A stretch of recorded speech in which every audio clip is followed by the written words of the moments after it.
So it's a great pleasure and privilege to be here talking with you today.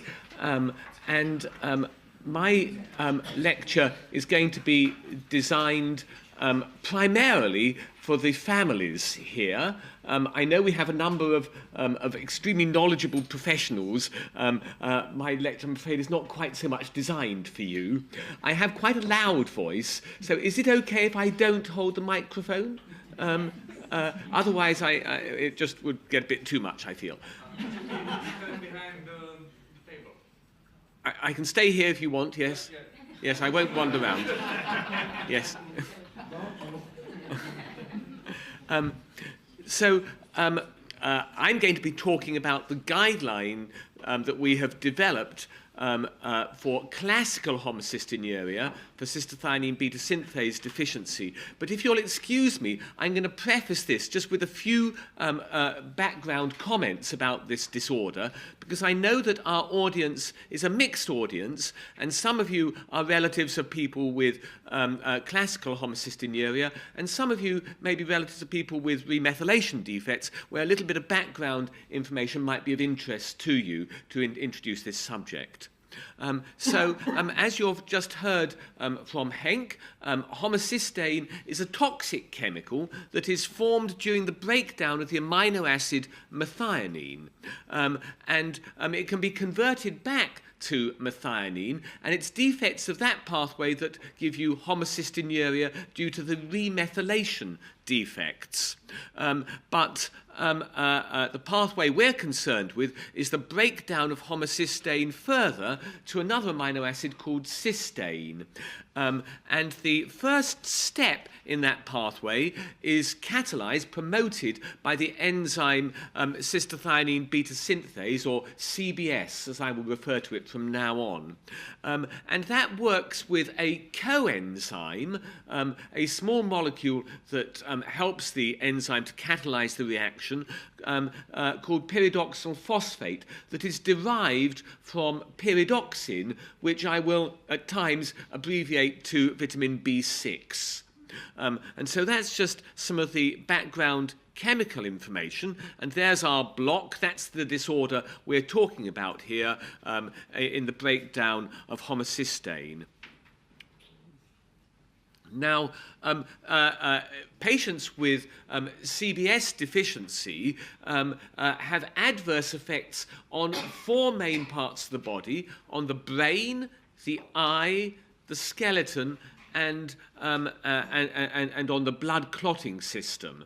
And patients with the severe forms of CBS deficiency, unfortunately, without treatment, will get problems affecting all of those systems generally. But with most metabolic disorders, you can also get milder forms where there's not a complete block. The enzyme still works to some extent, and so the chemical abnormalities are less, and the clinical problems are less. And so you can get patients with cystathionine beta-synthase deficiency who don't get all of those problems, but who only perhaps get the problems affecting blood clotting.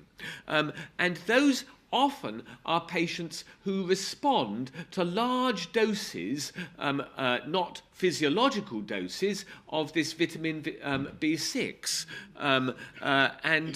In these patients, large doses may mean that they can sometimes normalize their homocysteine levels. And some of these patients, even without treatment, may be asymptomatic throughout life, whereas others may perhaps in later life or as adults have blood clots, have thromboembolism. And so there's this range of severity for CBS deficiency. You can get all sorts of problems due to CBS deficiency. And I'll just run through briefly some of these problems now. So the problems infecting the brain can include learning difficulties that most commonly come on relatively early in life, during the first few years, and become apparent and noticed generally in children at primary school. Sometimes noticed before that, but most commonly during the primary school years. they can also get psychiatric and behaviour problems. And so some of the families of people with homocystinuria may find your children with homocystinuria a little bit difficult sometimes. Now, to be perfectly honest, my children don't have homocystinuria, and they can be very difficult sometimes. But one of the reasons that your children may be difficult may be that it may actually be part of the disorder, that unfortunately the homocystinuria does affect behaviour, and it is quite common for people with homocystinuria to have psychiatric or behavioural problems. Without treatment, a number of them, it's been estimated at about 20%, might have seizures without treatment. They tend to get clumsiness, and again, that's not just because they're clumsy, that's because of the disorder. And indeed, at the severe end of the spectrum, they may get a movement disorder that we refer to as dystonia. And at the mild end of the spectrum, I think this just sometimes causes a bit of clumsiness. And then the other brain problem that patients without treatment may get are strokes, and I'll come back to that a little bit later. But it's not commonly the brain problems that lead to the diagnosis. Much more commonly, it's the eye problems. And the major problem here is dislocation of the optic lens. Now, I hope that people may here be able to see that there's just the edge of the lens visible there in the lower nasal part of the pupil. Normally, of course, you wouldn't see it. It'd be in the middle of the pupil, but here the suspensory ligaments that hold it in place have stretched and then broken, and so it's got dislocated out of its correct place, and you can see it round there. So that needs to be removed, otherwise it can cause severe complications and things like glaucoma. But one would obviously have loved to have picked this up at an earlier stage, and indeed sometimes you can, because these patients, before they get their dislocated lenses, often get severe short-sightedness. And that perhaps should alert people, because progressive short-sightedness during mid-childhood affecting the lens is unusual. So that would be a clue for people to consider testing for this disorder. What they tend to think when they see the dislocated lens, though, is often not homocystinuria. It's often another disorder known as Marfan syndrome. And that also gives you tall stature and certain skeletal malformations. And, of course, the patients with homocystinuria also have those. And so a number of patients, unfortunately, the diagnosis is delayed for many months and sometimes years while people say this is Marfan syndrome. Marfan syndrome doesn't cause learning difficulties, and there are abnormalities of the skeleton, like osteoporosis, which you don't get in Marfan syndrome either. But certainly the picture does have certain resemblances, and in a number of patients it does lead to delay in diagnosis. And so patients with homocystinuria are unusually tall. They often have a pigeon chest and knock knees, but they also get the scoliosis, and then this can lead, the osteoporosis, and this can lead on to scoliosis, which you may be able to see in this patient's spine here. The twisted spine that's shown on that X-ray. And then the final part of the body that can be affected in homocystinuria is the blood clotting system. And so patients, because of this, can get blood clots in their veins, in their legs, DVTs, deep venous thrombosis, and then a bit of the blood clot can break off and can go to the lungs, known as a pulmonary embolus. And obviously that can be fatal, so it's a very, very serious complication. The thrombotic events can also cause strokes. And here's a patient who's got, this is a cross-section through the brain, an MRI scan, and you can see some very abnormal areas here. But these strokes don't tend to be the normal sort of stroke, where you've got a blockage in one of the arteries. Instead, they tend to be due to a problem with the veins. And so this patient actually had what we call a sagittal sinus thrombosis, one of the major veins draining the brain round here, the sagittal sinus, you can see has got this white stuff, the blood clot in it, and that's why this patient has had the stroke, not because they've had the conventional blockage in the artery getting blood to the brain, but rather because they've had a problem with the veins draining the brain. And so these are the four main parts of the body that can be affected in homocystinuria. You don't get them all in all patients. You can potentially, without treatment, in these severest patients, but in the milder patients, you may not get all of those manifestations.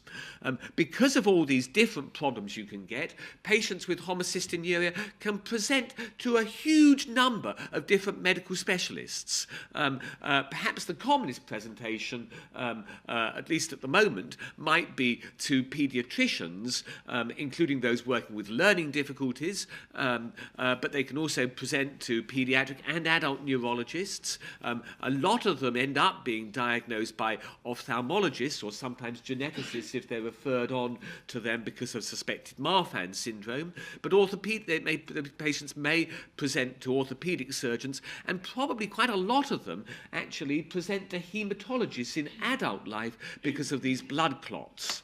And so there's this wide diversity, and unfortunately these are rare diseases, and that means that they aren't always suspected.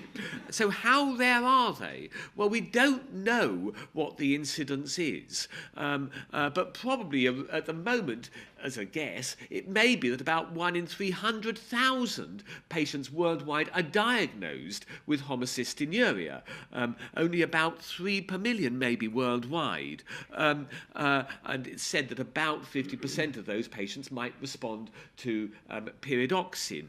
However, studies looking at the frequency of carriers for these disorders have shown that actually you have mild mutations in a large number of patients. And so maybe as many as 1 in 10,000 have a mild pyridoxine responsive form of homocystinuria. And the vast majority of patients are remaining undiagnosed. Some of them obviously may remain asymptomatic, but others may be presenting with things like these blood clots. And so we've got a problem because it's a very rare disorder, and awareness, consequently, among the many different specialists is low.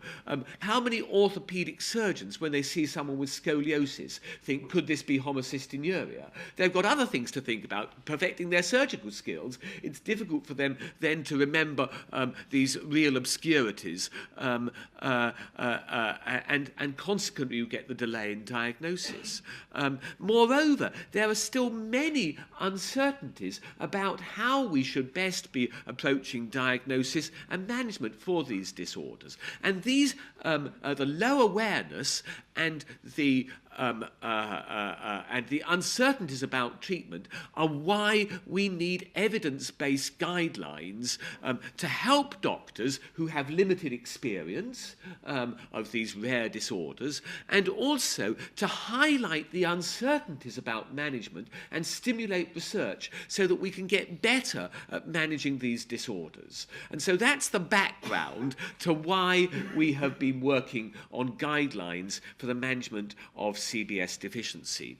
And how have we done this? Well, we've done this, I'm pleased to say, by assembling a sizable team of people with knowledge in this area. And some of them the people who have been on our team have huge knowledge and experience. And I was delighted, for example, that we had Sufin Yap as part of our team of people on this, because Sufin has done really unparalleled work on the treatment, particularly of pyridoxine unresponsive homocystinuria. And so we've had some real experts in this team, as well as people slightly less expert like me.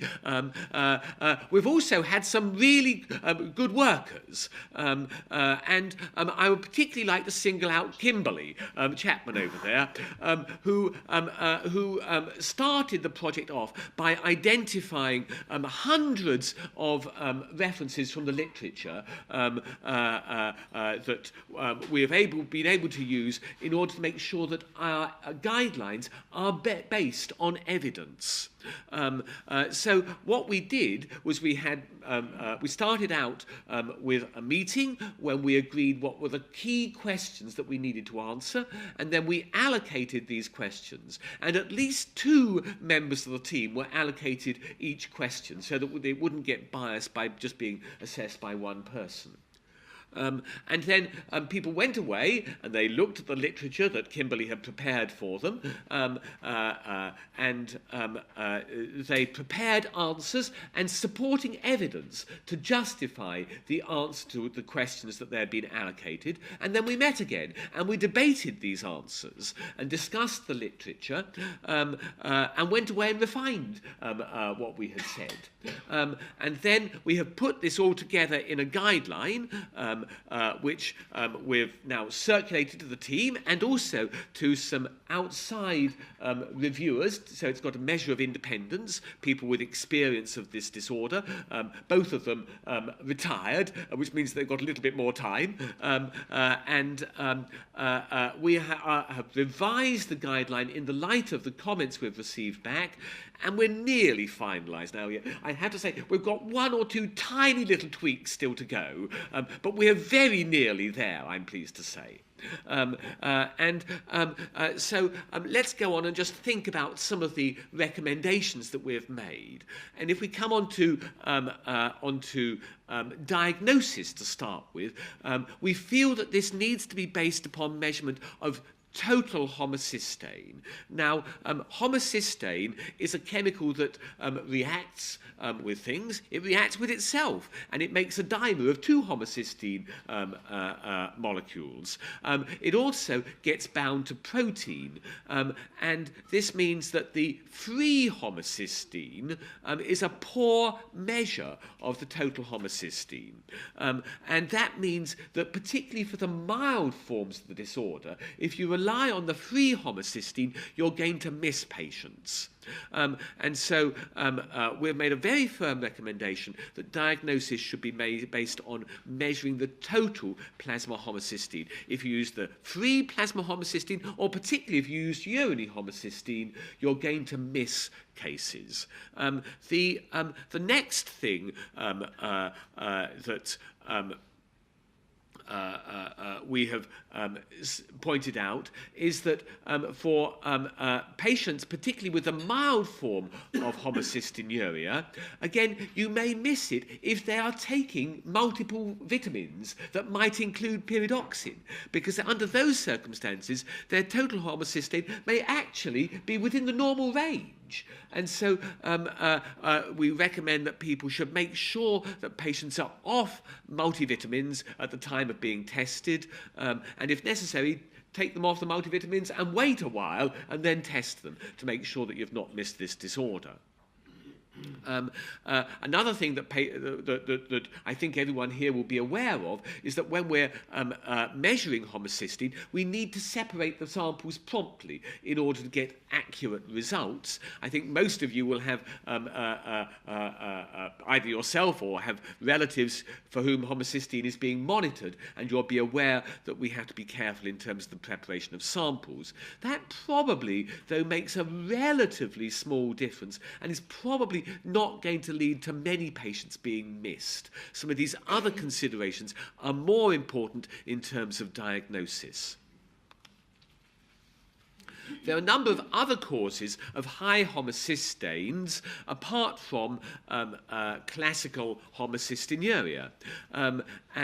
So some of you will be aware of the remethylation defects, and indeed some of the methylation disorders can also give you slightly raised homocysteine levels, and you can get slightly raised levels with renal failure. But probably the other thing that is the commonest cause of raised homocysteine levels is vitamin B12 or folate deficiencies. And so these are some of the differential diagnoses that we need to consider. How are we going to make sure that the patients we've picked up actually have CBS deficiency before we go on and treat them for the rest of their lives? Well, we're going to certainly make sure that they don't have vitamin B12 deficiency, but we're going to want to confirm CBS deficiency either by mutation analysis or by measuring the activity of the enzyme either in plasma or in cultured skin fibroblasts.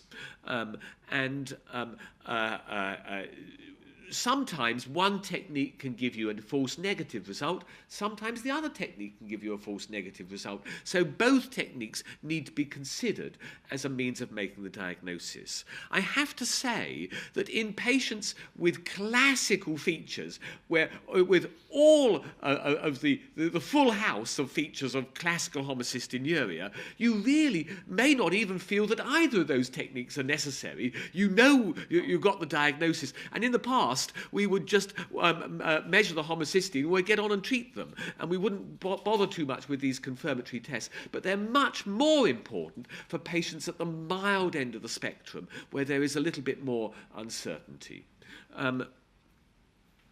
Now, I'm not going to say much about newborn screening because we're going to have a whole lecture immediately after this about newborn screening. But I am going to say just a word, because we have a word in our word or two in our guideline, and I'm going to say that at the moment it's mostly done by measuring blood methionine levels. And the wonderful thing about newborn screening is that you can get a normal outcome if people then comply with treatment. And it's a little known fact that Batman has homocystinuria. He was just picked up by newborn screening, and so he hasn't had any problems.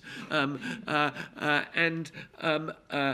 problem, of course, with newborn screening is that some cases are not detected, particularly the pyridoxine responsive cases, but even some pyridoxine unresponsive homocystinuria, unfortunately, does not have a raised methionine level high enough to be picked up by newborn screening. So it's not without its problems, although it is, for many families, a big step forward. Now, if we go back to our diagram, how do we treat homocystinuria? Well, we treat it firstly by making sure that people have plenty of folate and B12 so that we can maximize the activity of the remethylation pathway. And a number of patients with homocystinuria will actually have abnormally low levels, perhaps because there's increased activity of that remethylation pathway because of the high levels of homocysteine. So that's the first step. Then the second step is to see whether they respond to large doses of pyridoxines. I've already mentioned a number of these patients do respond. And then if those measures don't work, we would move on to dietary restriction. And then if that unfortunately does not achieve our target levels, we would add in a drug called betaine, which can also convert homocysteine back to methionine. So let's think about each of these forms of treatment in turn and what was said in the guideline about these. Pyridoxine, it's assumed, stabilizes the mutant CBS enzyme, which normally would have an increased turnover and so not hang around. So if you've got some enzyme which still works, it's just unstable, then if you give them a large amount of pyridoxal phosphate, it can bind to that enzyme, maybe stabilize it, and then mean that it has increased activity.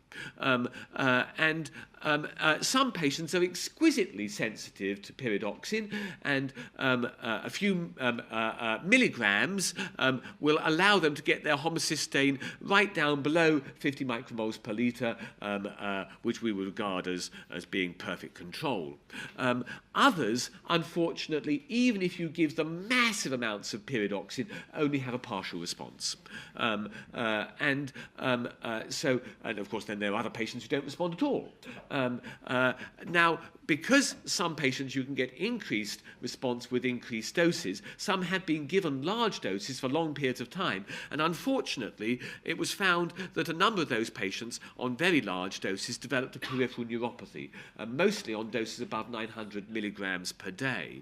And so we are recommending that the lowest effective dose should be used up to a maximum in the long term of 10 milligrams per kilogram per day, going up to, in adults, 500 milligrams per day to avoid the risk of peripheral neuropathy. Now, in order to see whether patients respond to pyridoxine, you have to have a test.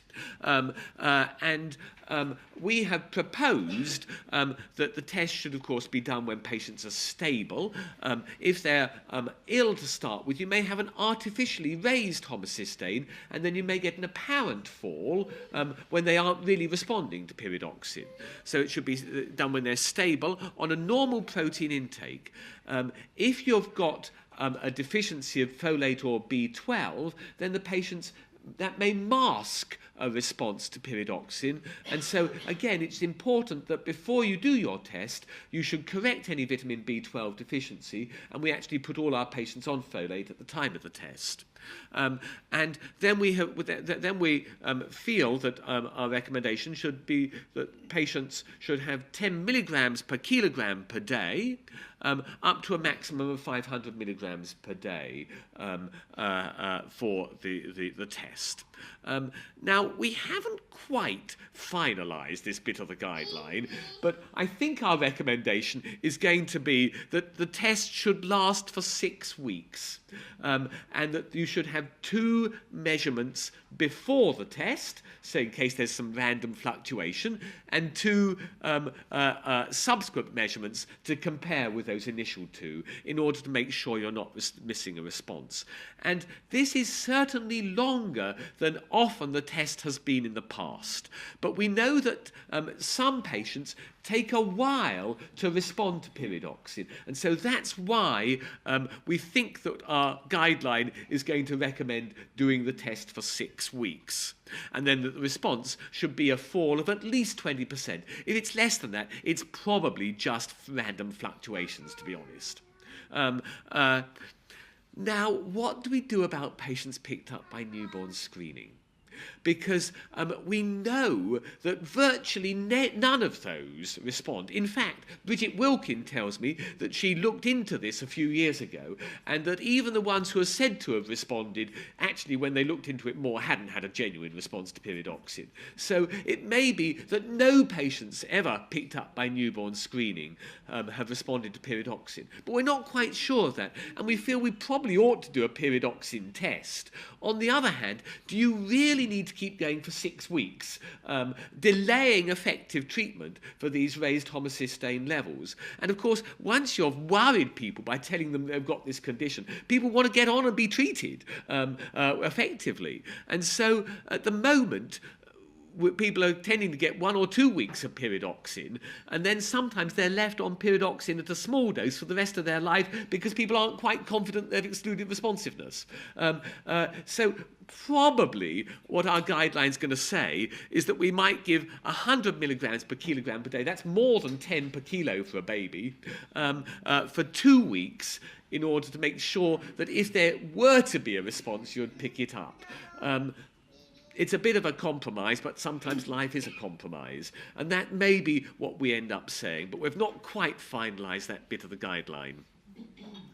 Now, if you don't respond to pyridoxine, you're going to go onto your low methionine diet. By restricting methionine, you're going to have less methionine broken down, and then you're going to form less homocysteine. In order to restrict methionine, you have to have very small measured amounts of food containing methionine each day. And then you also you need to have an amino acid mixture containing all of the amino acids apart from methionine, because otherwise this diet would be too low in protein for normal growth and turnover of proteins, and you'll get protein malnutrition. So you've got to have those two parts. You also have to have adequate energy going in, because again, otherwise your body, you'll lose weight, your body will start to break down its own proteins, and your homocysteine levels will go up. And so you need to have special low protein foods. Mostly these are fruit and vegetables, but also we have some synthetic artificial low protein foods like low protein bread and low protein biscuits, low protein pasta. And then, because it tends to be your high protein foods that come with lots of your vitamins and minerals, you also need supplements of vitamins and minerals in order to make this diet safe. And then in addition to that, you need monitoring. And we would generally particularly monitor the total homocysteine and the methionine. Now, the frequency of monitoring depends upon the severity of the CBS deficiency. It depends upon what sort of treatment patients are on, and it depends on their age. So patients who have got pyridoxine-responsive homocystinuria may not need to have their levels measured very frequently, whereas a baby who's on a special diet will generally have their levels measured each week to start with, and then that frequency will decrease as they get older. In some centres, they actually can measure total homocysteine on blood spots, and that allows patients to do the samples at home and send them in. And then, of course, they can be done more frequently. You can continue doing them weekly for a longer period of time. But if you're having to go to the hospital in order to have a blood sample taken and separated promptly each time, and you live in a remote part of the country, it's really not practical to keep going every week. And so, of necessity, the frequency will otherwise decrease. Other things you're going to monitor are things like B12 and folate. You're going to need to do various nutritional monitoring. And we also look routinely at bone density in our older patients, because we know of this hazard of getting osteoporosis. But what are the target levels we'll be aiming for for the homocysteine? And here is where some of Sufin's excellent work on the Irish patients is so useful. And Sufin showed that in the Irish patients, if they managed to keep their homocysteine levels, their free homocysteine levels, actually, I should say, because in those days that's all that was being measured, their free homocysteine levels below 11 micromoles per litre, then that could give them a normal IQ and avoid all of the complications of homocystinuria. Nowadays, as I've already mentioned, we prefer to monitor the total homocysteine, again, some data from the Irish cohort shows very nicely that a free homocysteine of 11 corresponds to a total homocysteine of about 120 micromoles per litre. And so one should perhaps be keeping the total homocysteine levels below 120. The work done in Ireland was really good, but it was still on a limited number of patients for up to the age of, well, I think the oldest patients were about 30. And so there's still some uncertainty about whether aiming to keep it below 120 really will achieve the best results in the very long term. On the other hand, we know that keeping the levels very low is very difficult, and if you set people an unattainable target, maybe they'll just give up. Because they're always being told off for not having quite made it. And so life is a bit of a compromise. And again, we're still just working on the exact compromise we're going to suggest in our guideline, but it's looking like 100. So we may work at recommending that people keep their levels of total homocysteine below 100 micromoles per litre. But the diet is difficult. The dietary products, and in particular the amino acid mixtures, are rather unpalatable. It can take hours in some families to persuade their child to take these each day. It's very restricted. That's unpopular, particularly as you become an adolescent and start to want to go out with your mates. You need really expert dietitians in order to supervise the diet. If you're diagnosed after infancy and you've got to like cheese and meat, then it becomes even harder getting patients onto the diet than if you're picked up by newborn screening. And even if you're being picked up by newborn screening, as you come on to being a young adult, there's a tendency for the compliance with the diet to deteriorate. And so if patients aren't achieving target levels merely by diet, then we would tend to add in this drug called betaine. And that works by converting the homocysteine back to methionine, and so can help to lower the diet. Used on its own, it does not achieve target levels. Unfortunately, as monotherapy, it's not sufficiently good. And so we would tend to recommend using it in addition to diet if one's not achieving target levels by diet. It's a good medicine, but like most medicines, it can have side effects. Not everybody loves the taste, and if you're using large doses, in some patients it causes a rather fishy odour. But probably the thing we're most concerned about is that it causes the methionine levels to rise because it's converting the homocysteine back to methionine. And there have been a few reports, one of them was one of my patients, in which high methionine levels were associated with swelling of the brain. And my patient very nearly died. They needed to go to neurosurgery and have their skull split open because the brain was swelling so much. Despite that, he's done remarkably well. He's recently started university. He just has a slightly unusual shaped head. But it's a lesson that one has to look very carefully when using betaine. This is something further we need to gather more data on. Why do most patients not have complications like this, but a few patients do? And until we know more, we would recommend keeping the methionine levels below 1,000 micromoles per litre.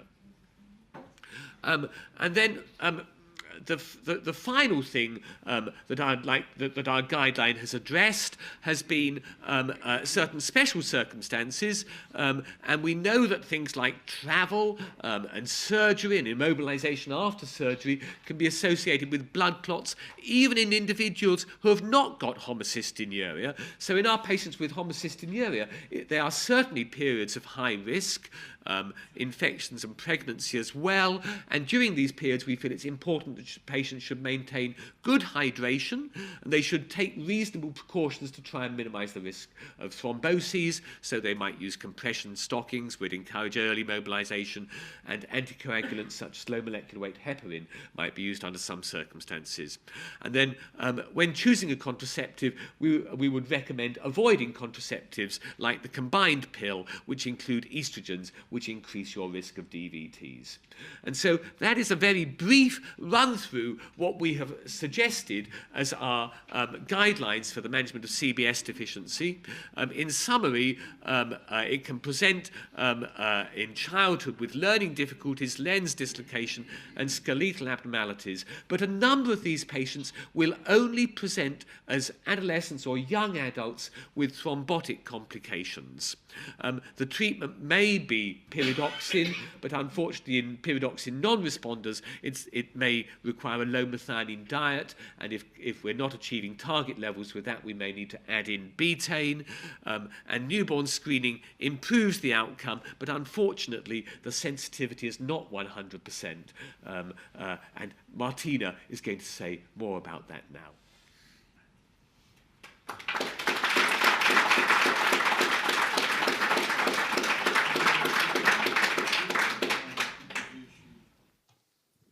Thank you for that nice talk. Obviously, this shall be published in due time, I think, in a scientific magazine. Can you, so in the eyes of patients, not very citable, can you tell something more about how this is going to be used in real practice? You think that if you publish it, I don't know which magazine you're aiming at. It will not be the Lancet, I suppose.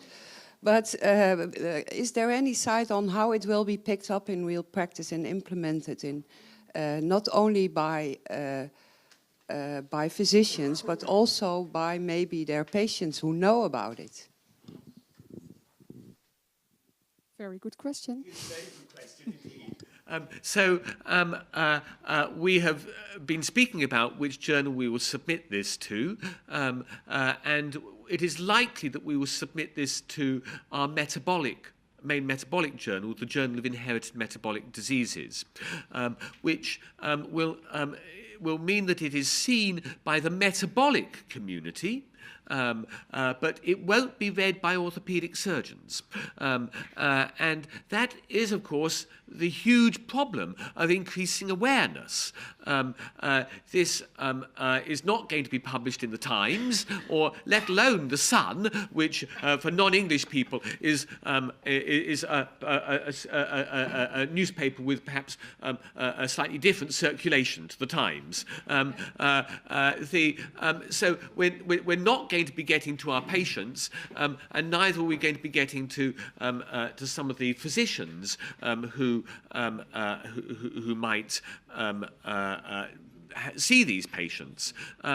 I think that it will be useful for people managing these patients to look at what the recommendations are. But I think we will continue to need to think of ways of trying to make sure these patients are diagnosed promptly, because it is quite, you're not going to get orthopedic surgeons to read guidelines on homocystinuria. So that problem will remain. I think your point about parents and families having access is great. Obviously, we'd be delighted for people to read this, and we I think should see whether the journal would allow us to put it on a website or something like that, to make it widely available. And I would hope that, it being our society's journal, that they might allow us to do something like that. But we'll have to look into that. Of course, it will be in scientific language. Now, I think that most people here, if I'm honest, understand a lot of scientific language, but whether that would, and it's a very long article, whether that would put some readers off, I don't know. And it might be that we could look at making a layperson's summary of it that could be made available.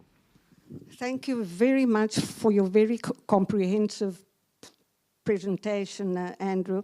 I just wanted to stress that perhaps to add it to the specialties who come across patients with complications, it would be a good idea for obstetricians to add to the battery of tests which they suggest for patients, for pregnancies, to add B12 and homocysteine, total homocysteine. I think that it can pick up patients. Thank you. Thank you. Thank you.